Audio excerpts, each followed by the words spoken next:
G'day everyone and welcome to another episode of The Tech Effect. I'm Pete, Tech Man CoMAN, and this is Mark, the bearded tech scan. G'day everybody, how you going, Pete? I'm great, yourself mate? Yeah, going great, going great. So today, you do a lot of work. I want to talk about education in particular. Passion. Primary schools, you know, you do a lot of work in that space. Yeah. We do a lot of work more in the tertiary, university, higher ed space.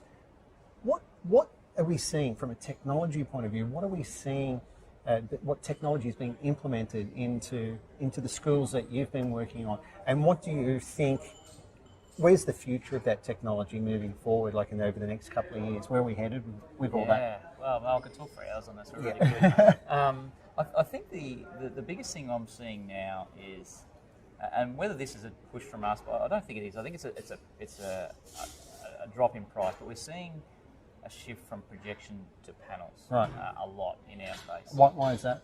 I think it's because of the drop in price, number one. Yeah. The panels are coming more affordable. Yes. They're getting lighter. Yeah. But they're less finicky.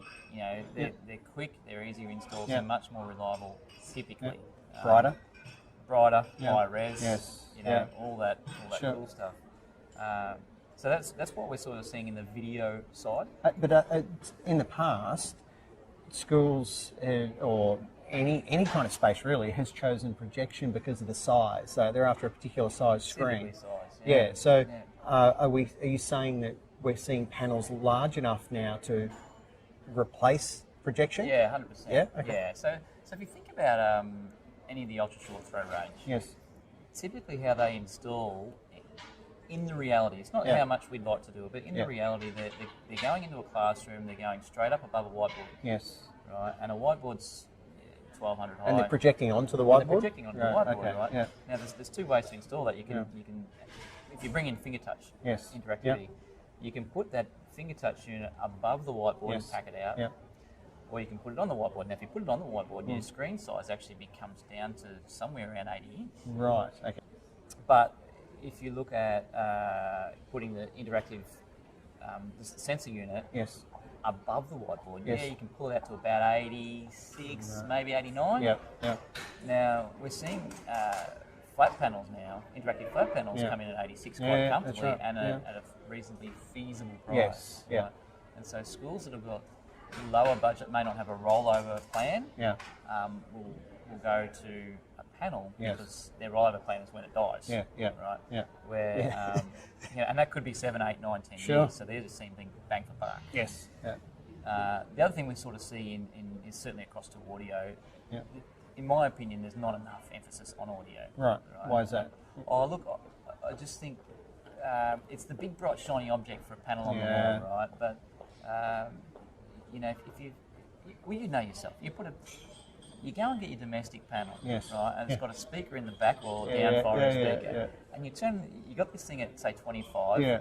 And you can't hear it very well, so you turn it up to 65, and you still can't hear it very well, right? And that's really what's happening, in my opinion, in panels in classrooms. And you add noise, ruffling papers, kids, all that sort of stuff, external noise. We've got some going on right now. We've got some cups clanging in the background. Sort of thing. You add that noise, and your comprehension is just of your kids. It's going down. Yeah. So you're adding external speakers. My preference is, if I can add them, I'm going to add them in the ceiling, right? And get coverage throughout, even coverage throughout the classroom. Sometimes you might add a sound bar or something like that. There's some commercial sound bars in the market. JBL, for instance, have got a commercial sound bar. It's a nice, simple sound bar. And then we're also seeing more and more starting to, and I think it's going to grow. It's going to have to grow.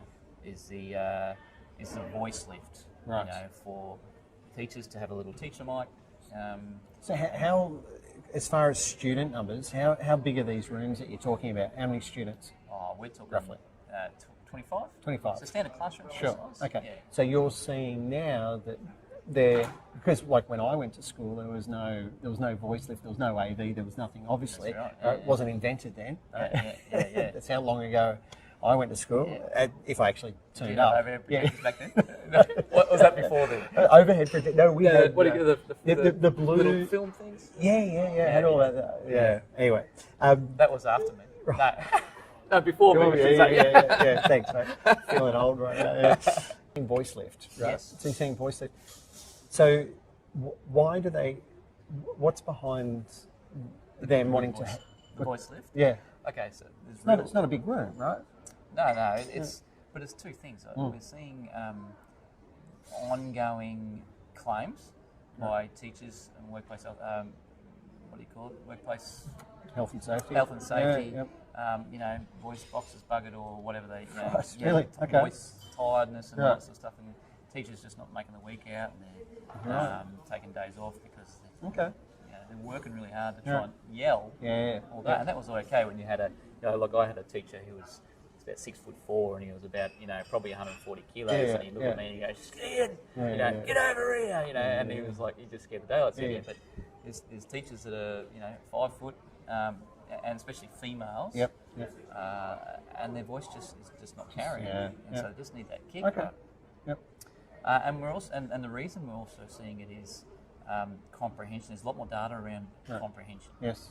So if you look at a classroom to be sort of hitting a noise floor of maybe 55, 60 dB with nobody in it. Right. All right. So you put an air conditioner on, and it's just sitting there at maybe 55, 60 dB. Yep. Now you add 25 kids, and then rustling papers and the lifts. So you're coming up to 65 dB, not a problem at all. Yep. And then, and there's a lot of data around, and Phonak particularly has got a lot of data around the comprehension within a space at 65 to 70 dB.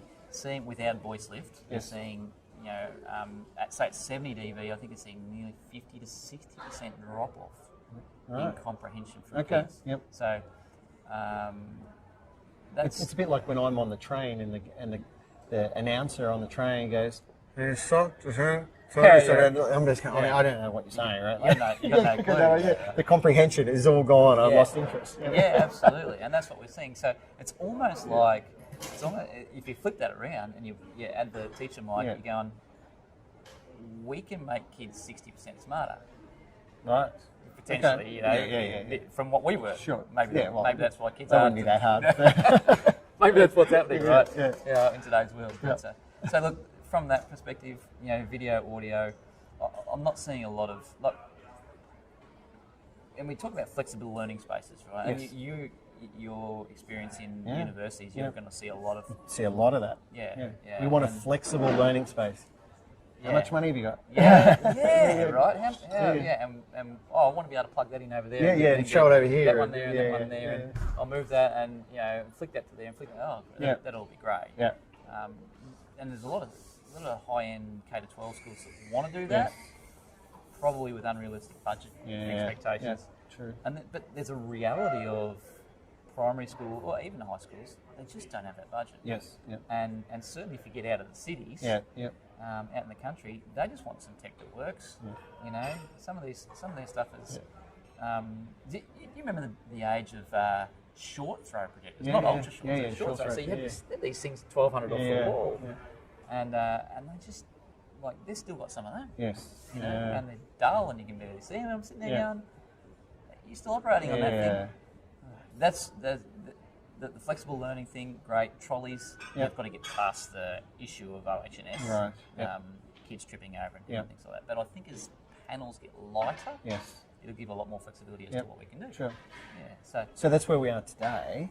That's what we're seeing today. That's what we're seeing today. Where is it going? Where do you think the technology is going to head over the next couple of years? Oh, look, I think we're heavily, and to some of this I can probably throw that back to you because